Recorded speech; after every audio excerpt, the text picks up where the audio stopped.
All right, well, welcome back to another video here on the Inkwell Lounge.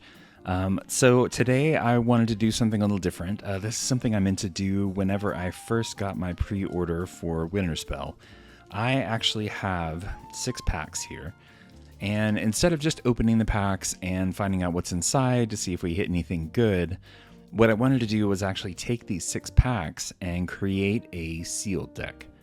Now, sealed is one of the limited formats that you can play Lorcana in. Normally, there is Core Constructed, there's Infinity Constructed, which, you can use any of the cards from any of the previous sets without, any kind of bans or anything. And then there is the limited style. So there's 2 types of limited styles. There is Draft, which I'm sure a lot of you have done whenever a set first comes out. You go, you get your 4 packs. Everybody opens a pack, you pass it, you take 1 card out, you know the drill, right? It's really interesting because with Draft, you actually kind of get a little bit more of a selection for what you're going to get.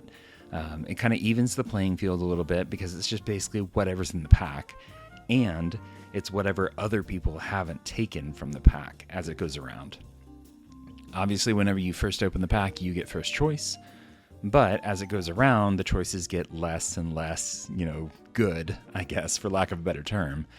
And so a lot of times the last card you end up with is just some junk, something. Now, on the limited side, you can do now it's a 35 card deck. So you can take out a bunch of those cards that you know are not going to be useful or not going to be great and create this kind of slimmed down deck. On the sealed side, so it's still a 40 card deck.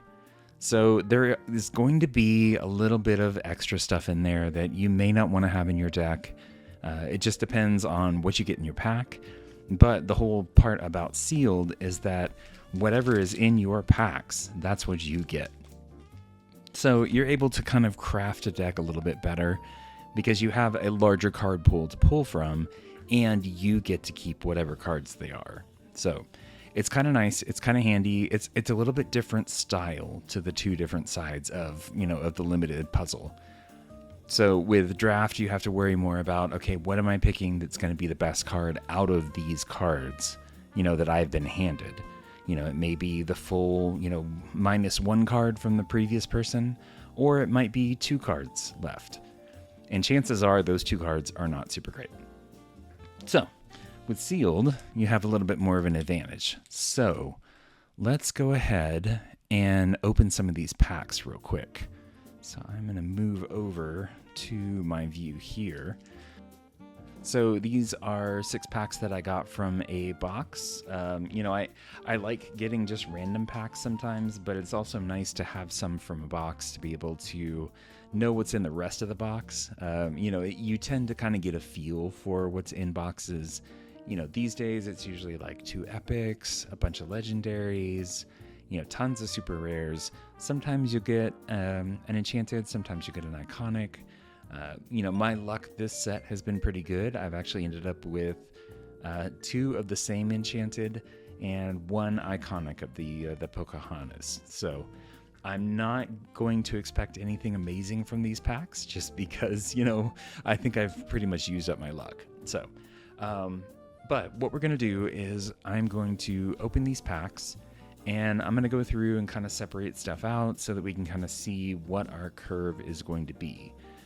That's one of the biggest things that you have to worry about when it comes to limited formats is because you're not working in Core Constructed, you don't get to kind of custom craft your deck to say, oh, okay, I want 4 of this card, or I want 2 of this card or whatever. And so you know what your curve is and you know what to expect in your deck. You don't get that kind of stuff in sealed or any kind of limited format, really. So what you have to do is kind of work with what you've been given. So let's go ahead and open some of these packs here. Let me scoot over a little bit so you can actually see these. So one of the things that I highly recommend doing whenever you are, if you're looking at playing limited in a certain set, there's lots of content creators that are out there. Heath, especially from Be Our Guest, he does a bunch of great videos before each set launches. And what he does is he actually goes through from a limited perspective and tries to figure out, okay, these are going to be great cards, these are ones to avoid, and all that stuff really helps in the long run. So whenever you are attending a limited event, usually most LGSs will have limited events right when a set launches.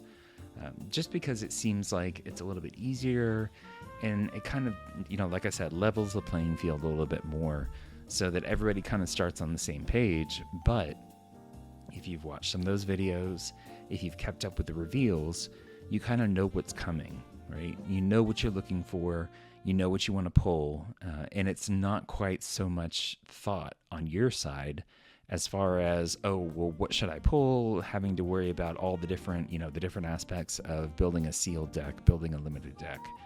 Some of that's just kind of built in if you know about what's coming.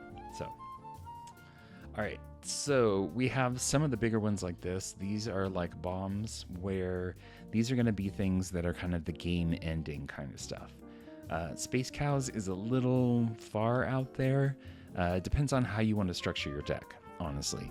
So it depends on what kind of cards you have, and you kind of can do this at the end whenever you have your entire card pool determined.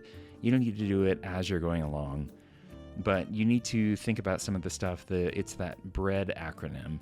So you have the bombs, the removal, the evasive, and some of the other stuff that comes along with it, so that you can build these good decks and make sure that your deck is kind of well-rounded. It has a good curve. It has all the things that it needs to actually, win games, basically. So what I'm going to do, I'm going to separate these out a little bit. So then we have copper, a 1-drop here. We'll kind of get these over a little bit so that they can kind of be out of the way. So the B is bodyguards. So bodyguards are super beneficial in limited because they are relatively rare, and they kind of help break up that tempo a little bit more. So whenever you see a bodyguard, it's usually a pretty good idea to take it, unless it's not a super great one. David here is not too bad, 1/4, and he comes down for 2. So he could be a good, second turn kind of thing, kind of block whatever your first turn is, depending on what it is, and if it needs a little protection, could be good. So one of the other things, so the evasive aspect, yes, you want evasive cards, but you also want cards that can take care of evasive cards, and alert is a huge piece of that.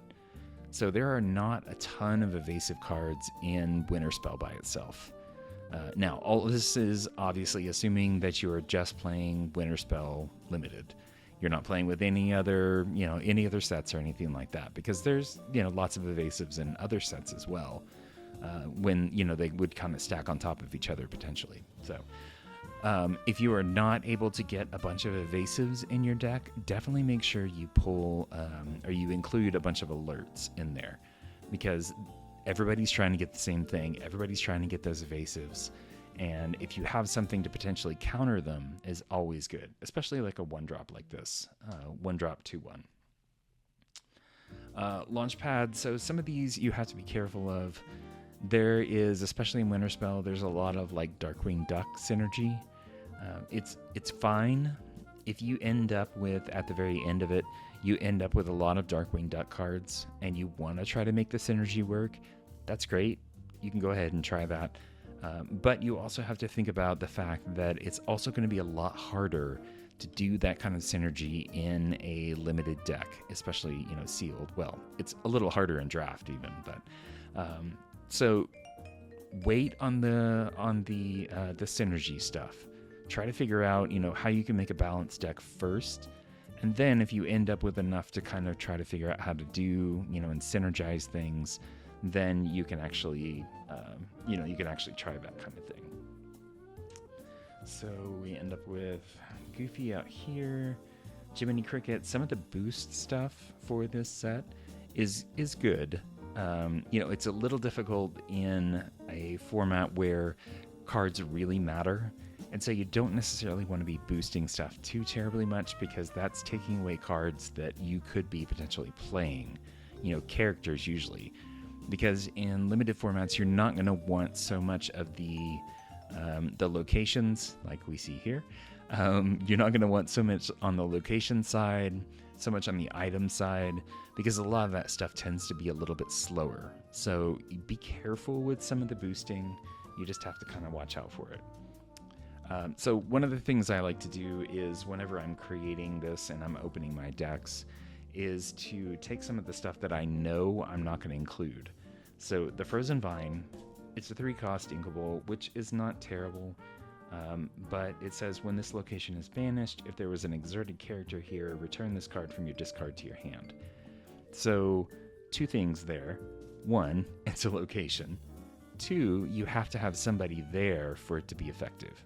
Now, it does gain you 2 lore, so you can kind of think about it a little bit more if you have a slot that you need to feed something in, kind of a little more secondary. But on the whole, locations should not be kind of your first draft. So the underdog ones are actually pretty nice, especially if you have instances where you're not going to be going first. The Ruby, this one with Reckless, is not too bad. It's actually pretty good. And remember, in limited formats, ink doesn't matter. So you're not trying to constrain yourself to just 2 colors, or just 2 inks. So make sure you kind of pick whatever the best card is for the deck that you're building out. So, okay, and be very, very careful with uninkables. In a limited format, uninkables can be the death of you. You have to make sure that whatever ones you include are absolutely necessary and that they're going to be effective in your deck. So in this particular case, yes, she's a 2/8. Yes, she quests for 2, but it also has some Todd synergy to go along with it. So it's not super great, but we'll go ahead and put it in there just in case we need a little bit larger body. Angel is actually pretty good. So when you play this character, you may give chosen character Challenger 2 and Resist 2 until the start of your next turn, which is actually pretty fun. So she's kind of interesting. And you also, not that there's a lot of gargoyles in Winterspell, she does actually take that Stone by Day ability off of them. So you don't have to worry about how many cards you have in hand if you have one of her in play. And then Wisdom of the Willow, it's an action for the rest of this turn. Whenever your character quests, you may draw a card. This can be kind of handy. Again, uninkable, so you have to be kind of careful about that. But just think about it as you are going through your deck planning process here.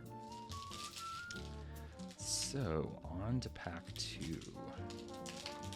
And remember, we're trying to get down to a 40-card deck out of 72, and so there's lots and lots of cards to pick from. So don't start thinking too much about what kind of deck you want to build at the very beginning here, especially after your first pack. You kind of need to start getting a feel for what all the card pool is to pull from. All right, Isis, again, an uninkable, not super great, but another location, Great Preserve. When there's a character with evasive here, this location gains evasive. Again, another dependency. You have to kind of look at these cards and you have to kind of think of, okay, is it going to be a good general kind of character? Does it have enough of the requirements that I need to go ahead and pull it in to my deck? Or is the stipulations around it are they too great to be able to really make it effective in my deck? So I'm going to go ahead and put that one up here. Tiana, this one's actually really nicely spec'd. It's a 4-drop for, it's 3/4, quest for 2, and it has support. So it's not a terrible choice. So the McCorn, I love this card in Limited. I actually played in the draft deck that I played at the beginning of this set. I think I ended up with 2 or 3 of him. But he is a great bodyguard. He's a little bit more expensive at 5, but he's inkable. He's a good bodyguard. He's got great stats, 6/5. So I would highly recommend including him for a Winterspell deck in there. Good solid 1-drop with the Donald Duck for 2/2. Again, Items, kind of slow, not great. When this one is exerted, chosen character gains support this turn, which means not only do you have to exert this and have it in play, now granted it's only one inkable, you have to exert this and have it in play, but it also only gives support to another character. So if you have a character that you want to give support to, great. If you don't want to, then this just sits and is not useful. So I'm going to go ahead and put that one up there to kind of keep it out of the way. Darkwing Tower, another location. So Flit he's a decent 1-drop. He's not great. 0/2, when you play this character, move up to 1 damage from chosen character to chosen opposing character. Moving damage can be fun. It can be, helpful. You can move damage and get around some of the resist stuff and all that. But he's a little on the weak side, so not super great. Slushy Evasive 5/5. He is a decent card. Again, you have to worry about the uninkables. So he's probably a little bit higher on the list of cards to include that are potentially uninkable, just because of the stats and because he's evasive. It can be super helpful in the long run. Visiting Christmas Past, an action, put any number of cards from under your characters and locations into your inkwell face down and exerted. So again, with the boost mechanic, you would potentially be using cards that you could play, most likely characters. So not super great. And then to make this really useful, you would potentially have to have a lot of cards under something. Otherwise it's just, you're playing an action, you're getting another card in your inkwell. So I'm actually going to put that one up there. Goofy with a boost 2. When this character is banished, each opponent chooses and discards a card for each card that was under him. Boost 2 is a little on the expensive side for boosting, especially in a limited format where you kind of, you have to really think about keeping things lean, about making sure that every card counts in your deck. So Goofy and Uninkable, not super great, but I'm going to go ahead and put him down. We'll see how it goes. And then the Thunderquack, all opposing characters gain the villain classification, basically useless. So we'll go ahead and put that one up there. All right, on to the next pack here. So let's see what we end up with. So you can see kind of after our 2 packs already, things are kind of relatively balanced down here in the 1 to 4 drop area. Usually I've seen it end up being a little bit more in the 3 drops. So it may be that, the next couple of packs, it kind of balances out a little bit more. But again, you want to make sure that your curve is correct when you're building these decks. So to be able to have enough of the 2 and 3 drops to kind of have that curve come out, start with just a few 1 drops, a few more 2, a few more 3, and then really start to kind of limit stuff down as you get a little bit higher. You can have some of those big bomb characters, like we talked about with the Space Cows, which is inkable, which is nice. To be able to have those characters where you can drop them late game, and to be able to have those win conditions where, you have a card that, quests for 3 and has 6/8 stats. Not too terrible to end up with at the end of the game. So, Darkwing with Rush 2/4, not terrible. Stitch, he's a decent 1-drop. The 2/1 kind of makes him a little bit on the weak side. And then you have to exert him to apply his ability, which is not great because he's pretty weak and he's going to get taken out pretty easily. So, Percy's kind of a fun one. So he quests for 3, but he can't challenge, and he's a 1/4. So he can maybe survive early-ish on, but you could probably get 1 quest out of him realistically. So not terrible. Not great, but not terrible. Mickey, again, another one of these big bomb characters. 6 inkable with a 6/7 stats and quest for 2. Could be a good one. I actually included one of these, or 2 of these, I think, in one of my draft decks. and it turned out pretty good. I ended up inking him most of the time just because, I didn't really need that kind of level of power. But on the occasion, there was 1 or 2 games where he was super handy and useful. So, with this nearly indestructible chosen character gains resist 2 until the start of your next turn. Can be useful.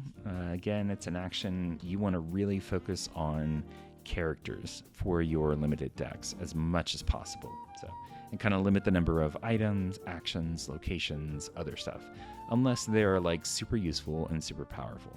So, all right, we ended up with another Donald there, which is good.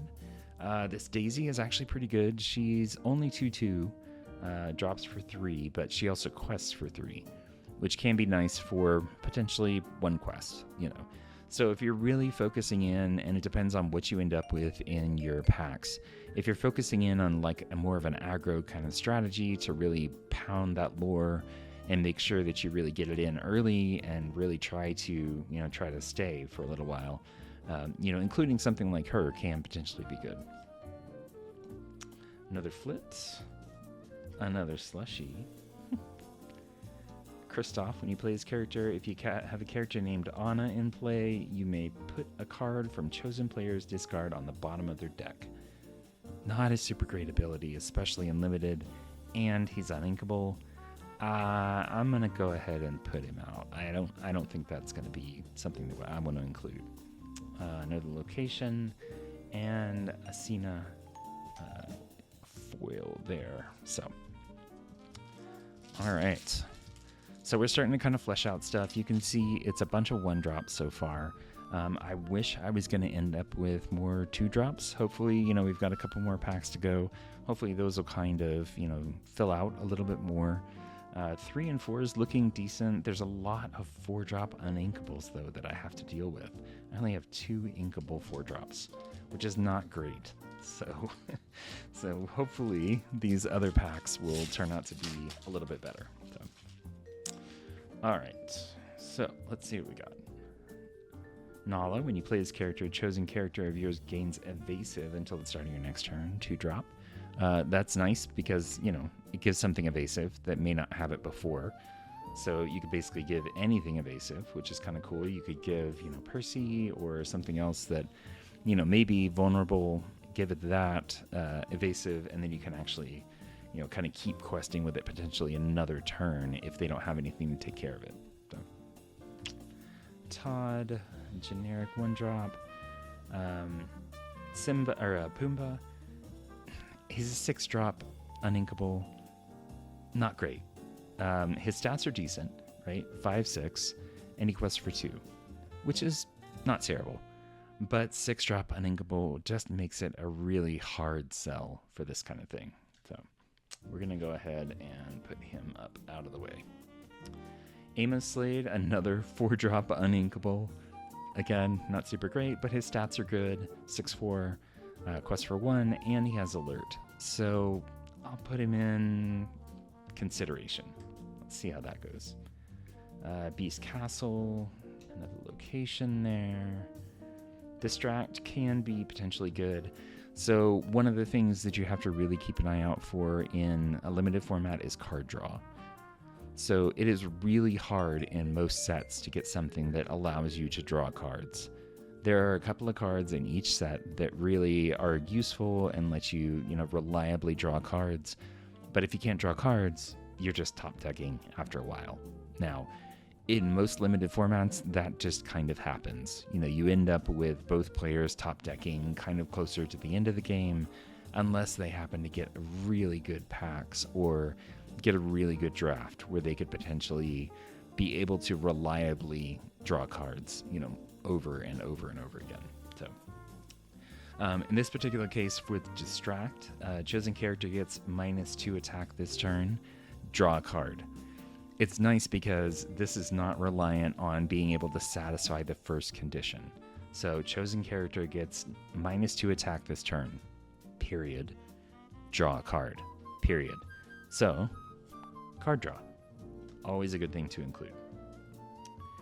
For Launchpad here, your locations gain resist +1. if we're not really playing locations, if that's not something that we want to keep in our deck, not really something we need to consider as much. White Rabbit, this is another underdog one, which is, it can be potentially handy. The nice thing about this one is that he's evasive. So if you are going to have in limited one of the underdogs, this is probably one of the ones that you should definitely consider. Bleakly, this is one with alien synergy. Not super great. Again, if you want to worry about the synergy after the fact, after you've drawn all your, opened all your packs and everything, you can think about that.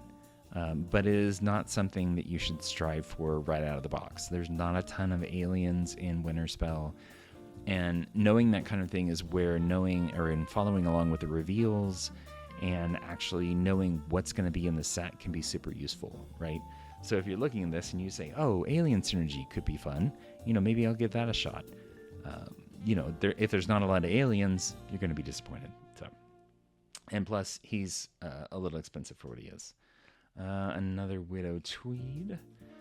This is actually this Genie. So this is Genie Magical Researcher. He is way better in Constructed than in Limited.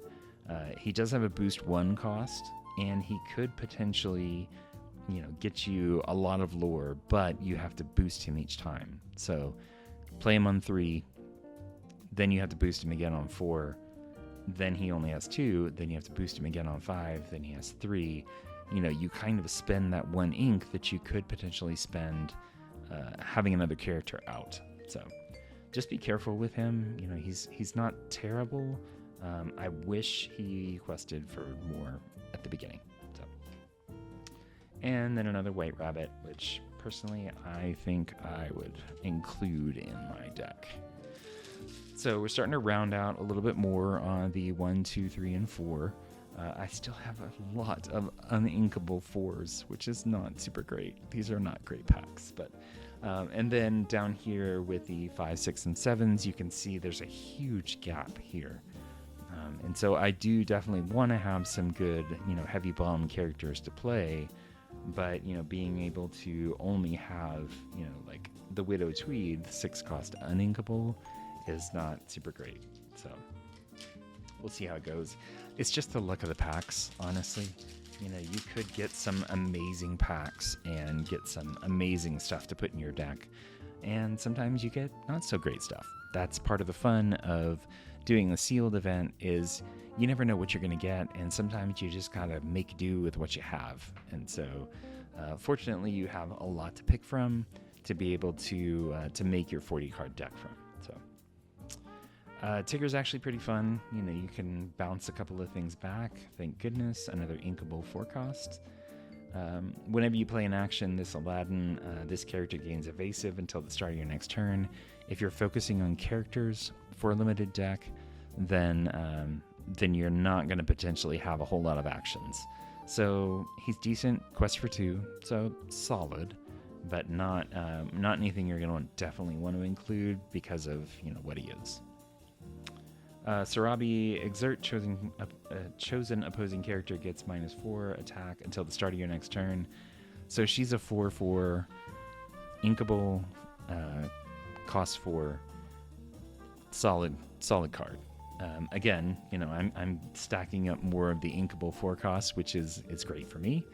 That's what I like to see. So, Hunker, so he's a 1 cost.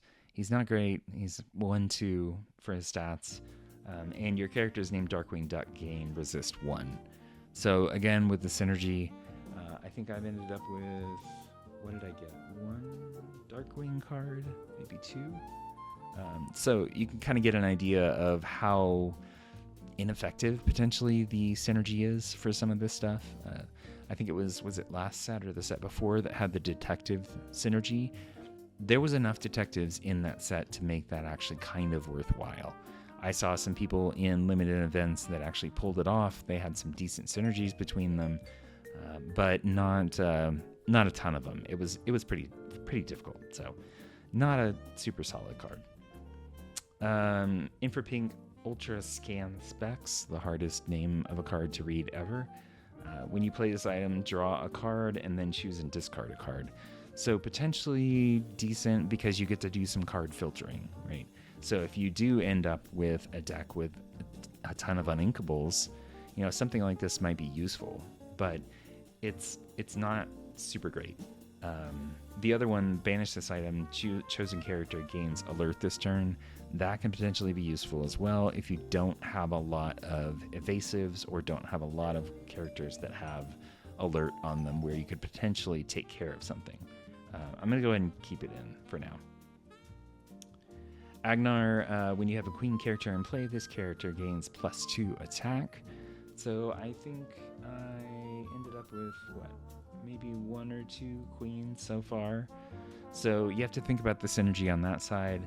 He's decent, 3 cost, 3/4, quest for 1. So not a terrible choice, but definitely not for his synergy piece of it.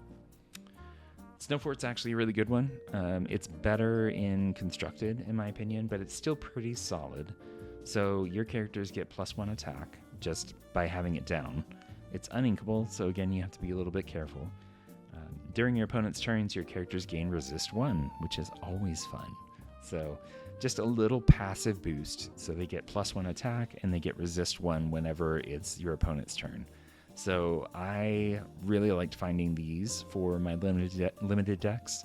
I think I ended up with 2 of them for one of the events that I was in. So it's actually super useful. And as far as uninkable cards go, I would recommend including this one from Winterspell. Simba, so when you play this character, chosen opposing character gets -2 attack until the start of your next turn. Again, solid card. 2 cost, 2/2 stats. Not bad. Not amazing, but not bad. Gantu, so for a 1 cost, he's actually pretty decent. He's 3/3 stats, quest for 1, but when you play this character, choose and discard a card. It's not a May, so you have to discard something. Now, in a limited format, cards matter, and you want to make sure that you're reserving your cards, you're not just blindly sacrificing things. And, if you do end up with a deck where you have, a Widow Tweed and want to get rid of her, you can go ahead and use a card like Gantu to be able to get rid of her right off the bat. But given that he's a 1 cost 3/3, you're probably going to be playing him pretty early, so you may not have anything in your hand that you want to discard, especially since you've just mulliganed and just, picked your cards. Ling's not terrible. Chosen character gets +1 attack this turn. He's a 3 cost 2/3, quest for 2. Solid, but his ability costs 1 ink. So again, that's kind of a knock against him, just to kind of knock him down a little bit. Instead of being, kind of a solid card, he gets a little bit less just because you actually have to pay to use his ability. The Mulan, this one is actually, Mulan, Resourceful Recruit. When this character quests, gain lore equal to her strength to a maximum of 6 lore. Way better in Constructed. So she's a 2 cost, 1/4, and at minimum, she quests for 1. So it's not, it's not a super great card just because you would have to potentially have other cards with support or, something like Snowfort that adds on, the +1 attack, +1 strength on there, so it's a decent card. I don't think in a limited format it's going to be super great. So, and then John Smith's Compass. At the end of your turn, if a character of yours is challenged this turn, banish this item. Yeah, just don't bother with that one. That one's not great. All right, last pack here. Let's see. Fingers crossed. We have not gotten any really big ones since the early packs on that side. So, all right, fingers crossed. Okay. Swordplay. Chosen character gains Challenger 3 this turn. So if you end up with a whole bunch of weaker characters that need to potentially be able to take out some of these bomb characters on your opponent's side, this kind of thing can potentially be good. So that you can add that Challenger 3 to whatever it is, take out something big, And then you don't have to worry about it. You've sacrificed a smaller character for that, but you've played that action, and it's only a 1-cost action, which is kind of nice. Snowball Fight. Each opponent chooses and discards a card. If you have a character with evasive in play, gain 1 lore. We've gotten a couple of characters with evasive, which is good. A couple of alert characters as well. But, you know, this kind of thing is really highly dependent on what you have out. And if you don't have one of your evasive characters, I think we've ended up with maybe 3 or 4. If you don't have one of those out, then this is, you know, basically useless except for getting them to discard a card. So we'll keep it in for now, though. Thomas, one cost 0/4, not great stats. If you need a 1-drop that's decent, you know, I think we ended up with 1 or 2 others that were 1-drop 1/4, which is a little bit better and had some abilities. You know, he's definitely a second string choice. I'll say that. Winnie the Pooh, when you play this character, you may return an item card from your discard to your hand. Again, limited. You're not going to work too much on the item side unless they're super amazing and, you know, you really want to keep them around. He's a 4 cost, 2/4, so decent card. You know, if you need a 4 cost, again, he's inkable, which is always nice. Another Infra Pink Ultra Scan specs. Put that one in. This Hercules is decent. You know, he's nice for a kind of a first shot kind of thing. So if you play him, unfortunately, the problem is the boost 2. You don't get to really boost him until turn 3. And then he can actually do some damage, because then he gets the +3 attack on here. Other than that, he's just kind of sitting there. So not super great. I mean, he can be potentially useful in more on the constructed side, the core constructed or infinity. But, you know, for limited, So this bodyguard, Chief Powhatan. So he's a 4 cost, 5/5 stats. He's a bodyguard. His stipulation, though, is he can't challenge. So honestly, when you're thinking about bodyguards, one of the things that, you know, you're more often than not are not going to do with them is challenge. So it's not as important that he can't challenge.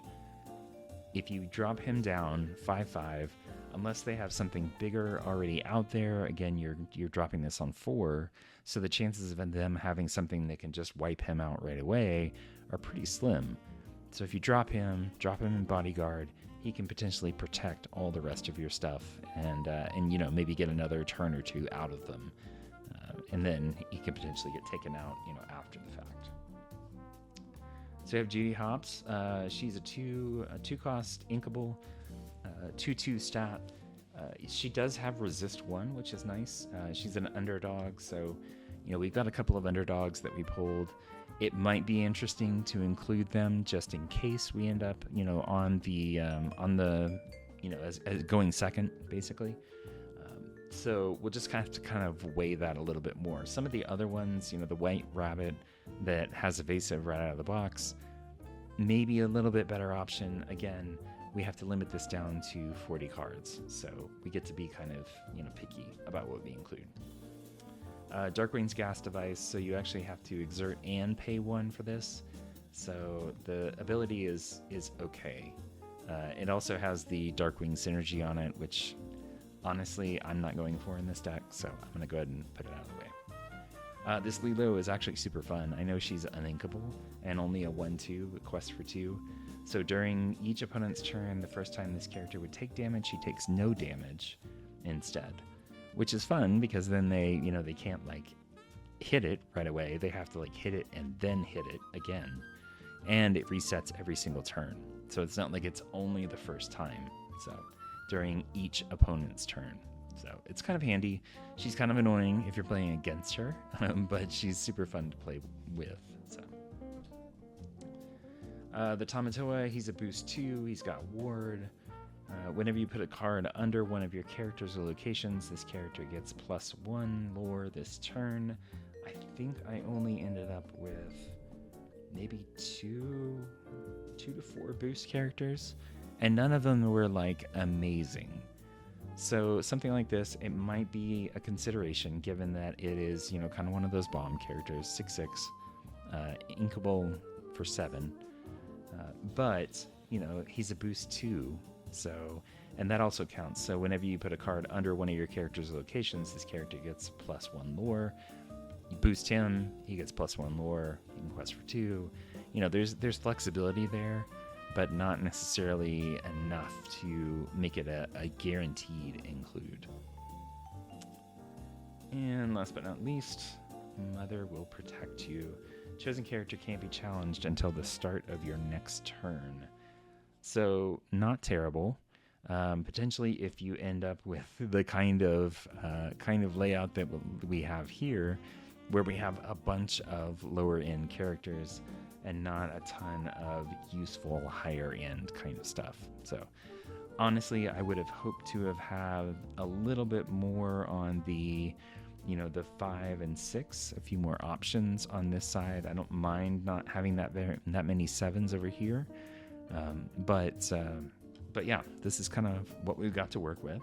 So we've got this stuff up here that, you know, is almost a definitely no. So let's start going through and figuring out. We have to do a 40 card deck from these. So I'm going to go ahead and take out the Widow. I like the McCorn. So this Goofy, when you play this character, you may ready chosen character. If you do, they can't quest for the rest of this turn. The nice thing about this is it could potentially ready one of your smaller characters. You know, we have the Percy in here that quests for 3. If he's still out there and you play this Goofy, then you could potentially ready him. And unless they have something that can attack ready characters or exert characters, this Goofy might be useful. So we're going to go ahead and keep him in for now because we need those bigger characters. So, all right. So now let's go through these for costs. So I don't want too many uninkables. So I know I want the Chief.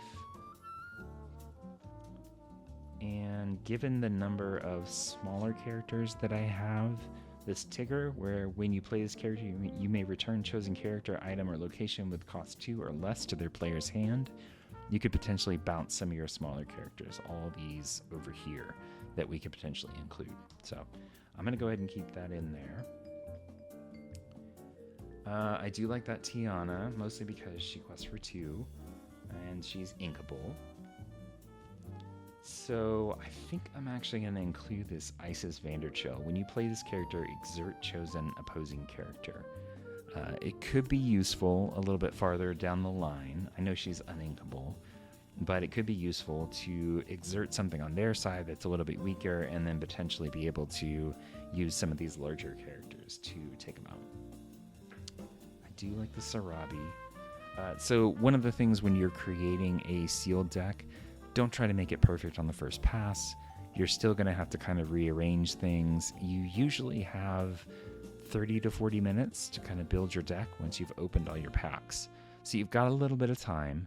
And if you're thinking about this stuff as you're going through it and kind of thinking, okay, yes, this is one that I definitely want to keep, one I want to get rid of. You know, I've already got a section of them up here that I want to get rid of. So, you know, I'm already starting off strong. So to be able to have it to where I can just filter through, you know, a couple of cards versus, you know, 8 more of, you know, the 4 drops, then it's always, you know, always easier. So, unfortunately, almost all these are uninkable. This Winnie the Pooh, when you play this character, you may return an item card from your discard. Not super great. I think out of all of these, given that the Slushy has evasive, I might keep him in. So we'll see. We'll see how it goes. I build these decks and I try to figure out, you know, what I want to put in there, and then, you know, potentially go back and kind of shift things around a little bit. All right, so we definitely want the Snowfort in there because that's a good solid one. So I think I'm gonna go with a little stronger here on the lore and include the Percy and the Daisy. Definitely got to include the Angela, so I can give them Challenger +2 and Resist 2. So if I have one of my smaller characters, I can use that ability and kind of buff them up a little bit. So let's see, we need some more 3-drops here. So I'm gonna go with, let's go with, I think I'm gonna try the Genie. I don't want to go with the Alien synergy. I don't need the Location synergy. Ling cost to play. So Darkwing's got Rush, which could be useful early on. And then Agnar's got a little bit higher stats, but I don't currently have, in the ones that I've picked, I don't currently have any Queens. So I might just include the Darkwing. And then I do want one more. So I think what I'm going to do is actually go with the Agnar, because I might end up with more Queens farther down. I can always take him out and swap him out with something else, but we'll see.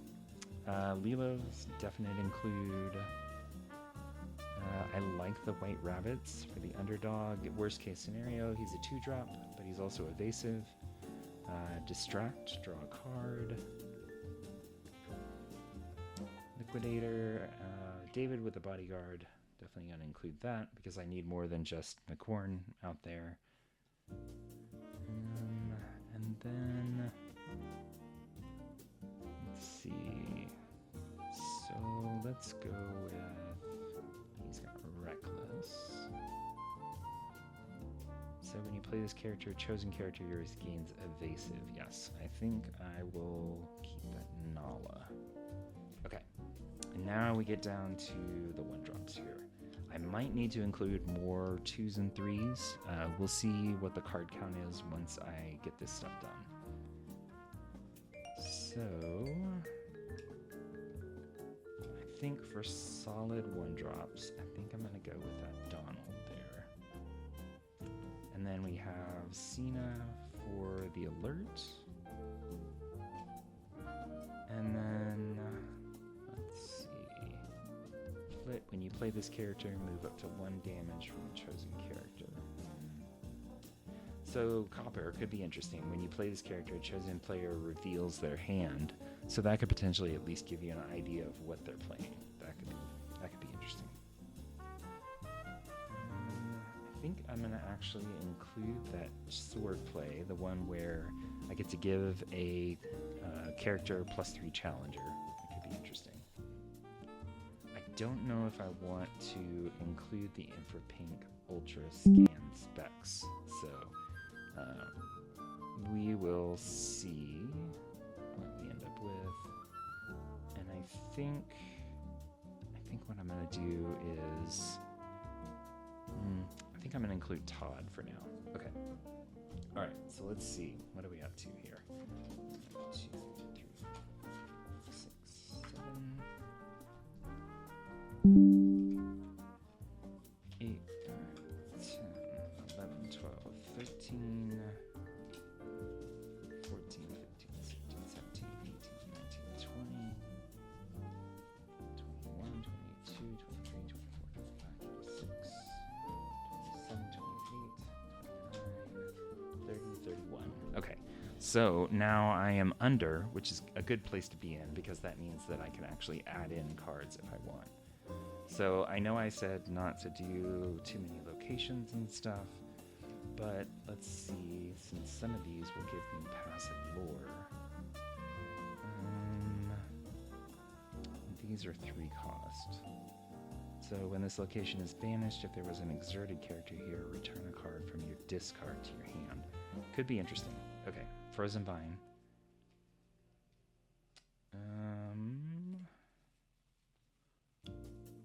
So Darkwing's Tower, villain character. No. Alright, so let's go back through here. I think what I might do is actually include those Infrapink Ultra specs. So let's see. 1, 2, 3, 4, 5, 6, 7, 8, 9, 10, 12, 13,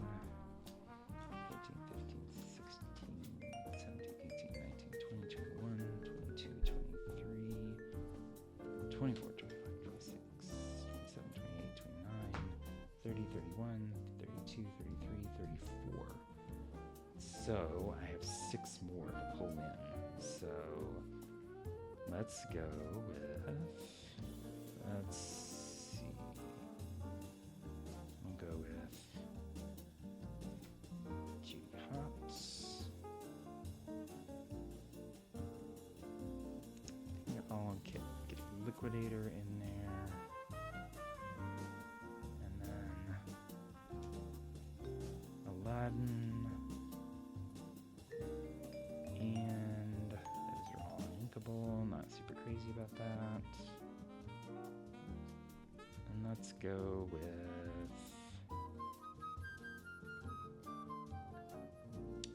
with the Simba. So I think that should do it. 1, 2, 3, 4, 5, 6, 7. Get all these together.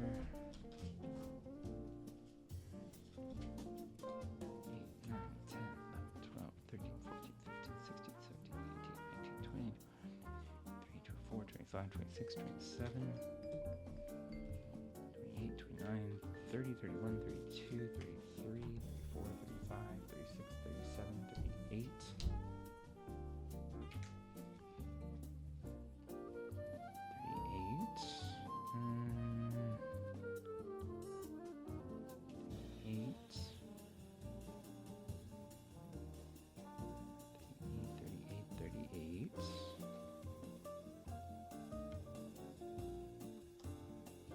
39.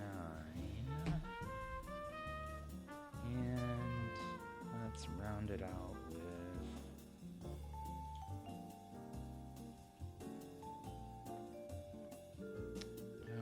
choices. This is where it starts getting hard because these packs were not super great. I don't want to include something else that's uninkable. So I think what I'm going to do is actually go ahead and put Thomas in. So, all right. So there we go. All right. So let's lay all these out so you can see them. Thomas, the 2 Donalds, Cena, Copper, Swordplay, and Todd.